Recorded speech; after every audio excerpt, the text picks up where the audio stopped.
We good? Mm-hmm. All right. What's up, everybody? Welcome to the Bronx Pinstripe Show. 17 team strikeouts out of 27 outs, Scott. That's a lot of 17. strikeouts. Were 18 of those 17 strikeouts on a curveball? I think they were. I believe they were. This was like deja vu all over again to the 2017 ALCS, where all Lance McCullers did was throw curveball after curveball, and the Yankees couldn't hit it. Carpenter in his last at bat in the 8th inning saw all curveballs, and it's tough to get on Carpenter necessarily. He's had 6 at bats since August 2nd, but it looks like a guy who's had 6 at bats since August 2nd, and it's now 6 strikeouts and 6 at bats for him in the playoffs. So it's just, I said this. To be fair, that the last Verlander at bat was 2 horseshit strikes at the to close out. The umpire was a joke tonight. I'm not about to sit here and complain about the umpire saying that's the reason they lost the game. I said this on. I know we were just talking before we went live, but like you were like, oh, this was house money anyway because they're coming off no rest. They got Taillon versus Verlander. You only need to steal 1 game in Houston so you can go home and take command of the series. Like, I get all that, and I acknowledge all that. Like, losing this game does not lose them the series. Anyone thinking that, get a fucking grip. They won their Verlander start. That's what's supposed to happen. The frustrating thing about tonight is this was a winnable game. Verlander was not sharp early. The Yankees wasted many opportunities. You can't ask for much more out of Taillon. Like, he wasn't great. He gave up a lot of hard hits. He only got 4 swings and misses. I think he avoided danger time and time again, but ultimately he only gave up 1 run. You can't really ask for much more there 2 times through the order. And this was a tie game in the middle innings, and it was just completely mishandled after Taillon, or really sending Taillon back out for the 5th inning. But from then on out, just the game was completely mishandled. Aided by 17 strikeouts, can't touch a curveball. Can't touch a curveball. That's definitely one of the big themes of the night. I mean, there's some good curveballs. I will say, Verlander was spinning that thing. His curveball looked really good. It did. I mean, he couldn't locate his fastball early, but his breaking stuff, I thought looked really good. And then he started getting some good calls on the fastball, and it was curtains from there because he really didn't give really many opportunities after that. But yeah, the curveball was tough. Presley threw some very good ones at the end of the game as well. But yeah, they had it's a tale of 2 teams. One that swings and misses a lot. One that swings and misses not very often. It's funny because I was looking back today or last night. I got caught at like 12:30 and I kept watching. I ran into, I don't even mean to, but I ran into our podcast with Blum and the Houston Astros, the 2 Blum and Tuttle, and Jeff Blum is a color commentator for the Astros, and we were talking about this early in the year. About the difference in the teams and how, a lot of these deep playoff teams just don't swing and miss a lot. They go bat to ball. They can get on base. They force you to make a play. And that is the big contrast in what we saw today. Yeah, the Astros were the 2nd least strikeout team in the majors, and I think the Guardians were the 1st. So, the Yankees are going to hopefully go through 2 teams that don't strike out, and they strike out a lot. Like, they struck out twice tonight. Altuve once and Alvarez once. Yeah. So look at that discrepancy. 17-2. That's pretty. 17-2. Yeah, that's large. That is very large. But it was a 4-2 game. It's like, okay, 17-2 strikeout wise. Yet basically all the runs were still on solo home runs. The Astros got one of their runs on the double by Maldonado. Like, again, like what are we doing letting the 8-9 hitters beat us? But they beat Taillon, they beat Clark Schmidt tonight. But almost all of the runs scored tonight for both teams, solo home runs. Pretty much all the runs scored in the postseason, home runs, and a lot of them solo home runs because no one can fucking get on base. So you could strike out 17 times, you can strike out 2 times. Did you hit 1 more home run than the other team? Because that's how you're going to win. I mean, that's the way that's the Yankees case, no doubt. That is definitely the Yankees case. That's literally Sweeney Moody just tweeted it. So the Yankees were 0 for 4 with runners in scoring position. They stranded 7 runners. The Astros were 0 for 4 with runners in scoring position. They stranded 7 runners. The Astros had 5 walks. The Yankees had 2. But the Astros hit 3 home runs and the Yankees hit 2. And that's the difference in the game right there. It almost, like, I mean, I'm the strikeouts are not okay, but it's really a moot point. It didn't make a difference. It didn't make a difference because what does it matter if you ground out to third or you strike out? It's an out is an out. Like, I understand in certain situations it can be detrimental, but yeah, keep saying that. We'll see how that works the rest of the series. No, let's come back. Let's circle 100%. back to that because 100%. it's going to kick us. It's going to bite us in the ass. It's absolutely going to. But even the though law the of Yankees, averages is going to come back at some point in a 7-game series like that, and you're going to see a 2-out hit, and of course, one team can get it, the other team's not. Or the Astros will put bat on ball to get a sac fly or move a runner. Or something will happen that ends up scoring a run. In that spot. Exactly. Like Donaldson's up with second and third and 1 out, and he whiffs just an absolutely horrendous at bat. Like he pulled the Todd Frazier. He's swinging at a curveball after Maldonado's caught it and ready to throw it back to Verlander. He's taking a hack at it. I mean, Josh Donaldson just looked very bad. He looked very bad at the plate today. The only time he looked decent was that last at bat where he worked a walk. And fought a changeup that in a fastball counter. It was a breaking ball of some sort where he fouled it off to extend the at bat and get and work the walk. So that was it. That was really it. He looked terrible, overmatched. This was teed up for the Yankees. They're making Verlander work early. He's at like 80 pitches through 4 innings, and then he just started to cruise, strike out. Just I think 10 in a row or whatever it was. It was just he became unhittable, which is what Justin Verlander does. But I still come back to it's a 1-1 game, and Taillon had just completed his second time through the order. He had only got 4 swings and misses the entire time. Okay, so I thought his day was done. I don't know who they were going to go to, whether they're going to go to Domingo Germán, which I don't know. Where is he? Like, did he fly? Non-existent on the roster. Non-existent. Boone was asked that, and he said he's there to quote unquote provide length, and he is healthy. So do as you will. Okay, so provide length, not so they're not using him in if it was the 3rd inning, they would have used him, but not in the 5th inning. Okay, that's their plan. Whatever. So they bring Taillon back out. He gives up the 1-out double to Pena, and then you go to Clark Schmidt. I mean, obviously, like I freaked out at the time. I'm like, you're bringing Clark Schmidt to face Yordan Alvarez, and they just immediately walked him to set up a double play, and ended up having a good at bat. Getting a double play. Good at bat to Bregman, but then he got Tucker to ground into a double play. I didn't necessarily agree with how it went down because I would have either just started Trevino in the inning or started Clark Schmidt in the inning, or just no reason to start Taillon there and go batter to batter. Well, yeah, I mean, you hate not having clean innings, so that's when you're dealing with mediocre pitchers, I really hate not having clean innings. Yeah. Okay. It was like stats though that the Yankees like put their relievers into. I don't have the stats off top of my head, but that they put their relievers into like 30 innings, I guess would be the opposite of a clean inning, more often than any other team in baseball. And the Astros do that the least out of any team in baseball. They love to have their guys have clean innings. They have guys 7, 8, 9. Boom. Follow-up question. Who has the best bullpen ERA in baseball? Oh, that would be the Houston Astros. Yeah. No, I understand. I understand. It's Boone does it time and time again. He tries to get that extra little bit, but tries to get that extra little bit.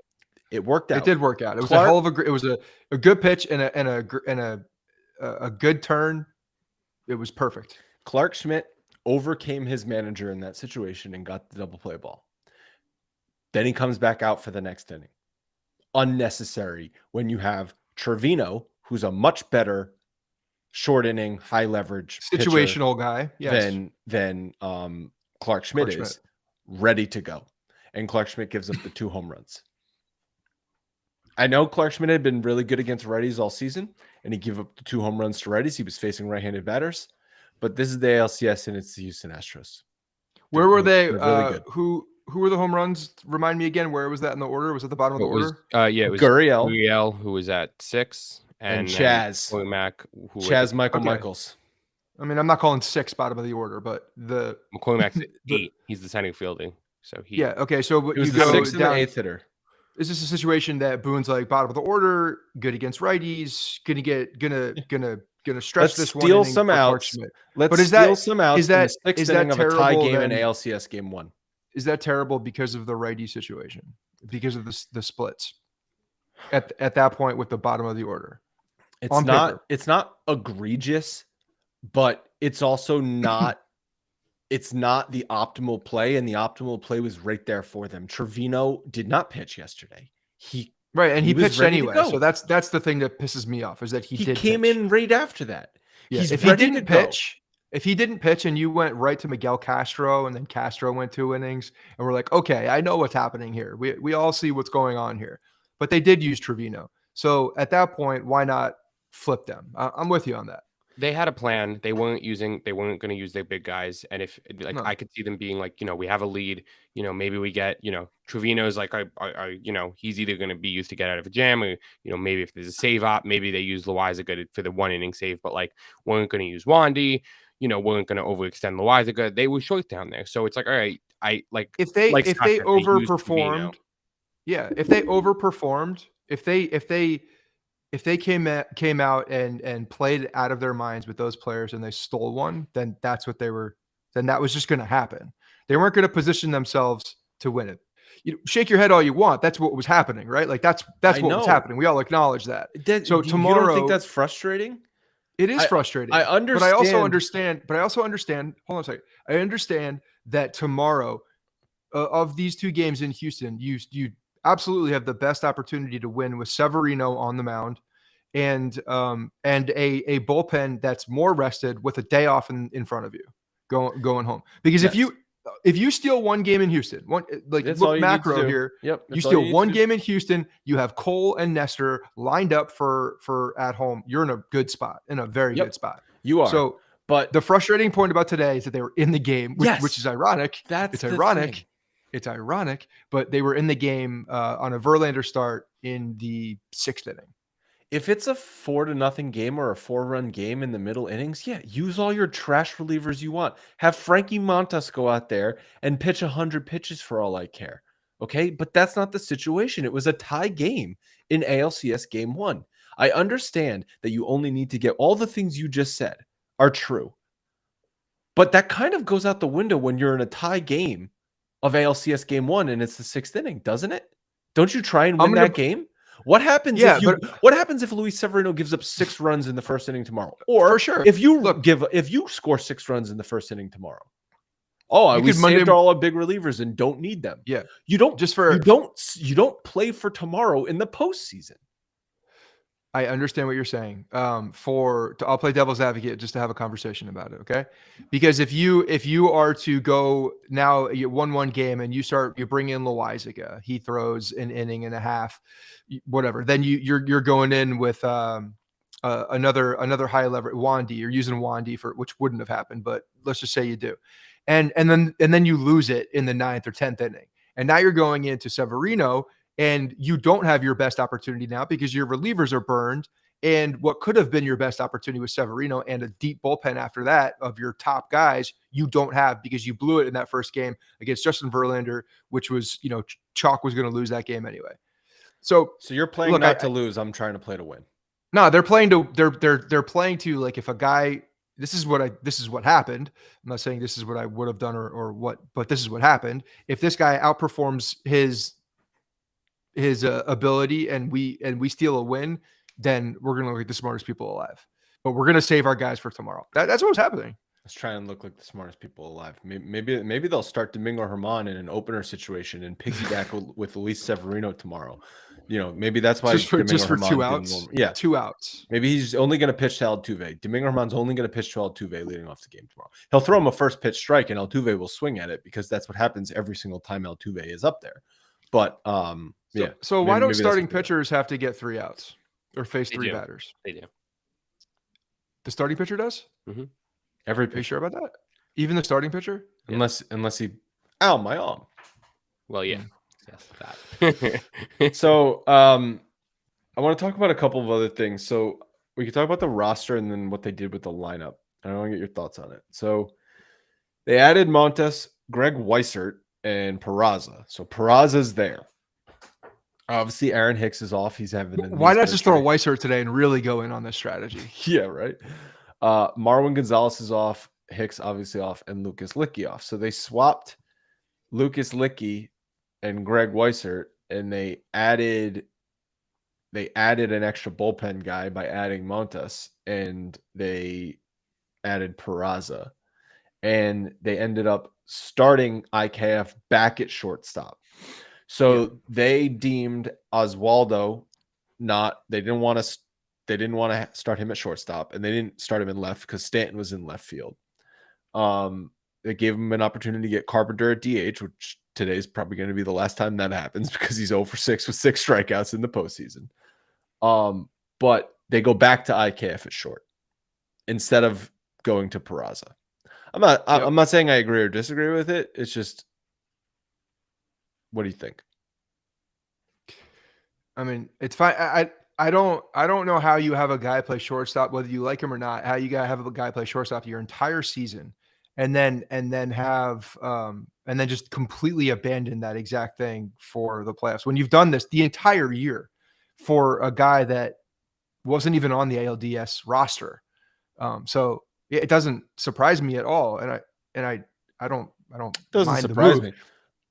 Doesn't surprise me either. But Cabrera wasn't fucking Ozzie Smith at shortstop when he was in there. Peraza, what is he there for? He bounced the ball. I'm just saying. Why is Peraza on the roster? I think he's there for defense. I think he's there for defense at the end, and that's why he came in. He came in to pinch run and play. Can't Marwin and then do they that? slid over. Well, I think Peraza's a better shortstop than Marwin Gonzalez. Okay, but you're trying to tighten up the defense. We talked about this last time. The defense up the middle was a problem. You're adding Peraza to play defense in the late innings. This is just a waste of. This is a waste. It's a waste. Why? This is exactly. Actually, I'm pretty sure I predicted this exact situation with Carpenter DHing too. Why is this a waste of a situation? If you're trying to get stronger in defense at the shortstop position, why would you not add a better defender at shortstop? I don't understand. So why wasn't he there? What's your problem with this? Why wasn't he there in the DS? I mean, I don't know. They're stuck. They identified that they needed that during the DS. Did they not? My point is, did they not look at what happened and say they needed? They're stuck between two shortstop plans right now, and you're stuck between two shortstop plans in going into game 2 of two the shortstop ALCS. Plans. You're talking crazy right now. Cabrera played shortstop. Yeah, exactly. So what are you even saying? So they're stuck between starting IKF, who they're not confident in. They're starting IKF, who they benched 2 days ago, or in an they're elimination starting game, in the most important game of the season. Yeah, or they're starting Cabrera, who has serious questions at shortstop, or they're starting a rookie who's played a handful of games in the major leagues. Those are their three shortstop options. It sounds like a damned if you do, damned if you don't situation. Might as well get another one in there to understand who's better defensively later in a game. Who's starting Peraza, tomorrow? right? They flipping a coin. They picking names out of a hat. What are they doing? But to say that Peraza is better defensively, the words out of Boone's mouth were, we see IKF as a top defender in baseball. Yeah, top 5 to 7 defender in baseball. And haven't you understood now this long enough doing a podcast that you don't listen to what Aaron Boone says on a microphone? You don't listen to anything he says into a microphone. It was so clearly not IKF was so clearly 3 months ago not the best option. And they wouldn't do it. So you're saying then start Peraza at shortstop, which is or don't have him on the roster. Your voice. Yep. Start him at short or don't put him on the roster. Yeah, I don't get. So you'd rather Marwin Gonzalez on the roster? What's the difference here? What are we talking? If it's going to be outfielders here, yeah. If it's going to be just a defensive replacement, I would rather have Marwin Gonzalez, who can also play left field or right field. Yes, 100%. Who's a better shortstop? Peraza. But if is a more important position. But if you're only doing it for defense in late innings, and would you even pinch if you're tied, or so it's only if you have a lead in late innings? And I'd be shocked if he can also pinch run too. I would also pinch run too. He's a good base stealer. I would also be surprised if they actually Marwin Gonzalez ain't put stealing him a in base for for defense. So he's another pinch runner. So he's an infield Tim LaCastro. It's just yes, because non-committal. They're just non-committal. Non-committal. There's no committing at this point. You're too down. You're on the road. Yes, they're being non-committal, so they're shuffling. Like I don't understand your problem with this one. I really don't. Because yes, I want the defense tight late in games. I want the defense tight late in games. Is he going to go in for IKF? Question: If you've got a 1-run lead tomorrow in the 8th inning, is he going in for IKF?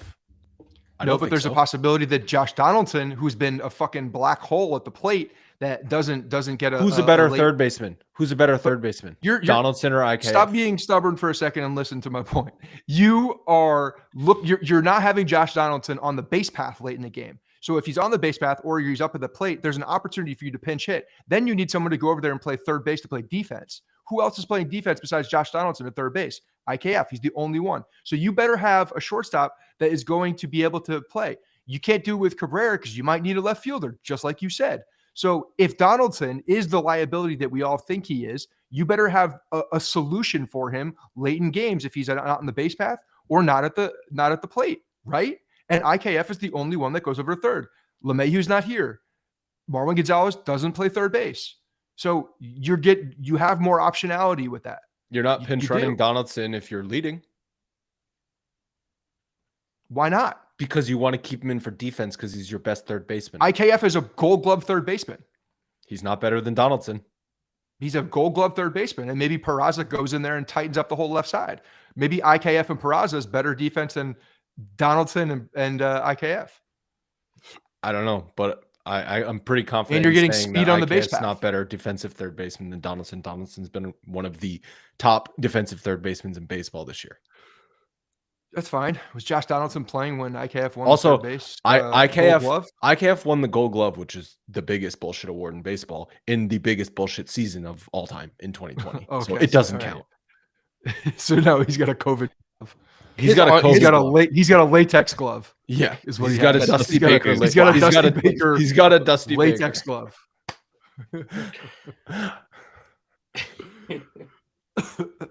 You know, I mean. I'm gonna really lose my mind if I watch them swing and miss it 500 curveballs all like for the next week. I'm gonna fucking tear my eyes out. Those curveballs to Carpenter, man. It's just like there was seven in a row. It was 7 curveballs in a row. Do you want his quote? And he had a quote on it after the game. He said, "quote unquote," I was sitting fastball. The way he pitched tonight, I could have been playing the last 2 months, and it still would have been a tough day. So, well, I believe him. I do too. I believe him. And that curveball did look nasty. He's not lying. It did look nasty. Did I ever told you that I saw Justin Verlander do a 2-story beer bong in college? Have you ever? Okay, you say yeah, because he has told this story 6 dozen times. We are on episode 710. I would venture to guess you have brought this up on roughly 45 to 50 podcasts that we've done. I've got another good story. I don't know if I've told that my buddy texted me today about. So we saw Justin Verlander on campus one day, and my buddy, who we call Nuts, his name is Mark. He was like, hey, he was in a class with him. He's like, yo, I was in a class. Watch this. It was a couple days before the draft, I think, and it was, I guess, San Diego or Detroit were the first 2 spots at that point. He goes, hey, Verlander, Detroit or San Diego? He goes, Detroit, Mike. Kid's name is Mark. Okay. It was hilarious. He didn't call him Nuts? No, he barely knew them. The kid was definitely acting like he knew who he was. Had no idea who he was. But yeah, took that 2-story beer bong like a champ. Had the drop of that 12 to 6. No, he was almost a Yankee.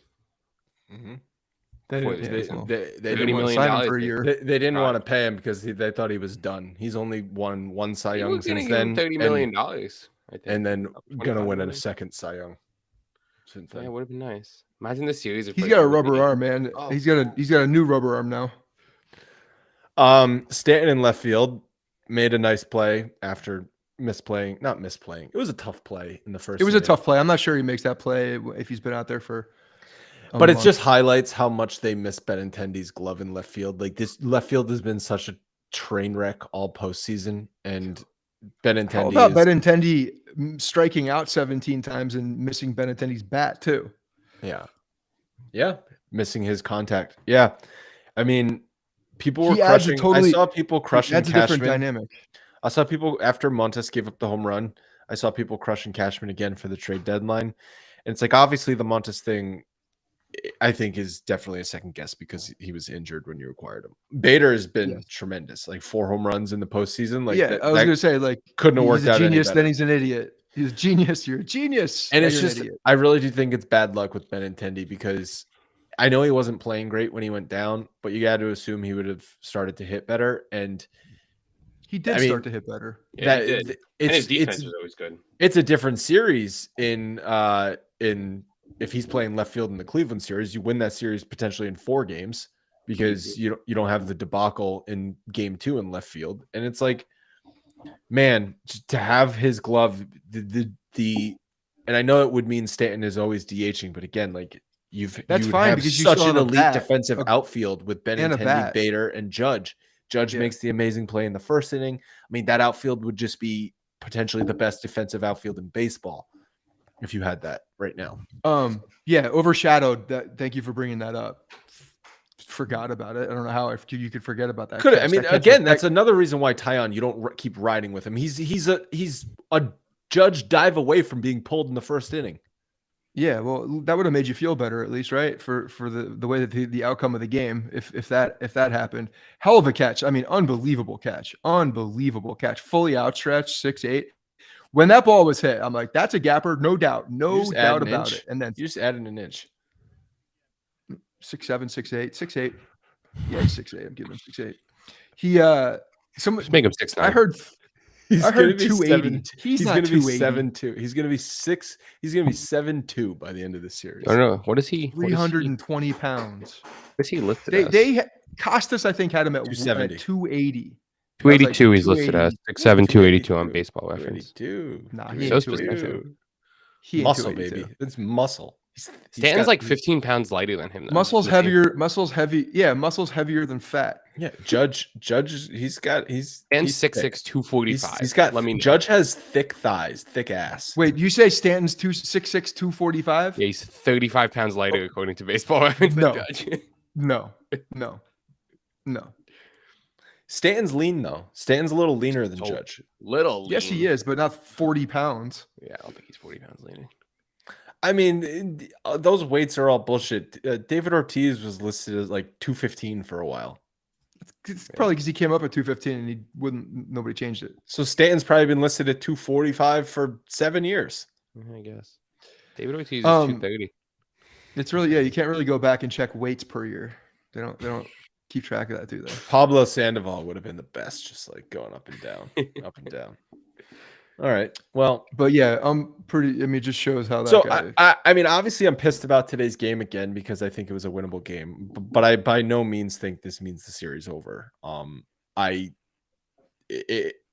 you win game 2 and all bets are off. You control the series from there. But even if you don't win game 2, you can still tie this. I'm still confident they can tie the series with Cole and Nestor going in 3-4. It obviously becomes like very detrimental or very difficult to do, but it's just this was a winnable game, and anytime you got a winnable game in the postseason, it just sucks to lose. And it was a winnable game to up until this, halfway through the game. So a lot can happen, but I hear you. They were smack in the middle of a game with that Justin Verlander was pitching when he was out of the game. When you had your 4th starter coming off no rest for the team, like it was house money. You had a chance, yeah.